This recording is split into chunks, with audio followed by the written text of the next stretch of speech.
When someone asks us, how can I start writing my own book? We respond with 2 words: love it. We assume you already realize that you need a book. In this video, we'll teach you how to turn your vision into reality.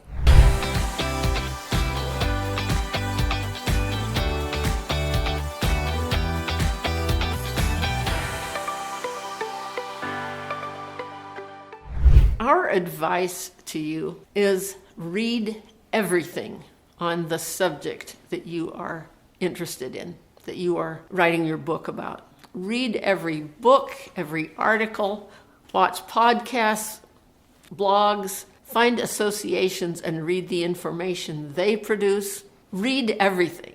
It will help you clarify that niche that you want to talk about in your book. One of the best pieces of advice I ever received as a young publisher was to go to every meeting possible. This was given to me by an older publisher who I admired and appreciated, and I did what he asked, and the purpose was to keep yourself in front of people, to build your reputation to where if you're not at that meeting, you'll be missed. Yeah.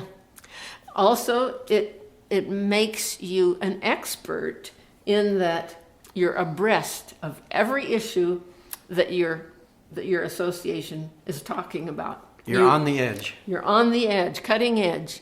And that gives people confidence in you and helps them respect you. The other advice we have for you is to enjoy the process. Yeah, you don't want to go to the meeting and act like you've been forced to go there. Get out there and talk to people.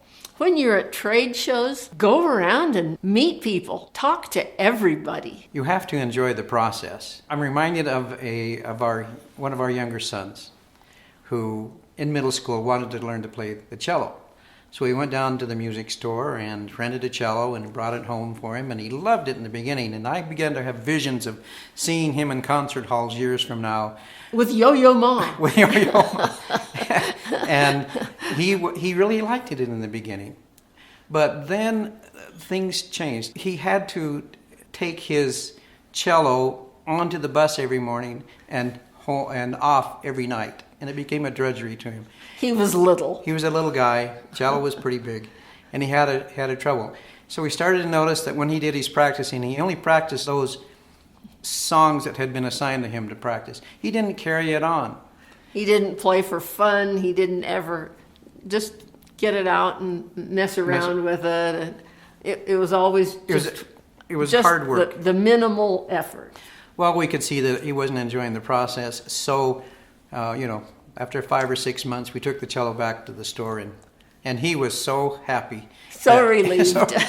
He didn't have to practice that cello anymore. Now, conversely, this is the same young man who, ever since he was old enough to hold a pencil, he drew on everything.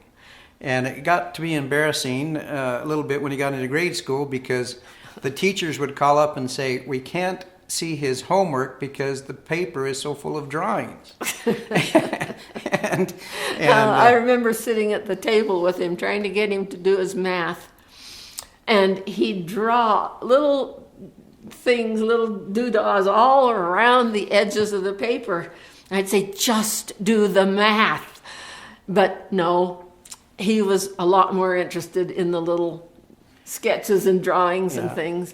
And when other kids were outside playing baseball or football, he was inside creating dragons and dwarfs out of salt dough. So we could see there was he had a talent here that he wanted to. Yes, and he had a passion. And he had a passion. So we enrolled him in the Art Institute, and he began to learn how to draw and how to sculpt and so develop his talents. Yeah. By the time he was 16 years old, he was so good that I hired him to be our layout artist for the magazine. Plus, he did a cartoon strip. That went on for about 6 or 7 years. Yeah. And even when he left home, before he left, he drew enough to carry us through for a couple more years that we published in our magazine. Yeah. My point is he enjoyed the process. He enjoyed what he was doing. He had the passion for it. And that's what you're searching for when you start writing your book. Do you have passion? It may be something that you have expertise in that you feel forced in. That is not what you want to write your book about. It may be something that you feel like you have a talent in, but it's just not interesting to you. Don't write a book about that. That is not the direction you want to go. It's got to be something you are passionate about, you're happy doing now, you'll be happy doing it in 3 years, in 5 years, in 10 years. You have to love it. If you're liking this so far, hit the like button. Okay, so now you have the passion. You know what the book is about. Where do you start? Do not start at the first chapter.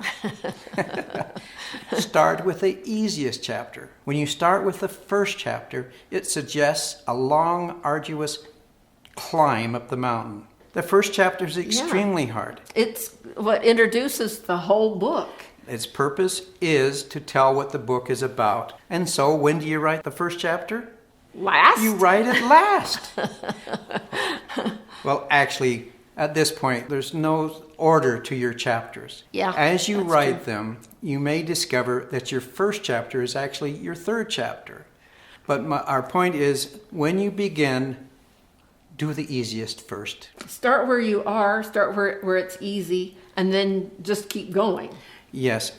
When you start where it's easiest, you'll be more excited about continuing. When you start your chapters, start them after you write your back cover copy. Yes. Now we have another excellent video on that, what to put on the back cover. We want you to know that when you start your chapter writing, don't start with the first. Just jump in and start writing, and as you write, it will become clear which is the first chapter. Which is the first chapter, yeah. You'll know it when after you read it. The other advice is write the whole first draft as quickly as possible. Yes. And then set it aside for a month or two.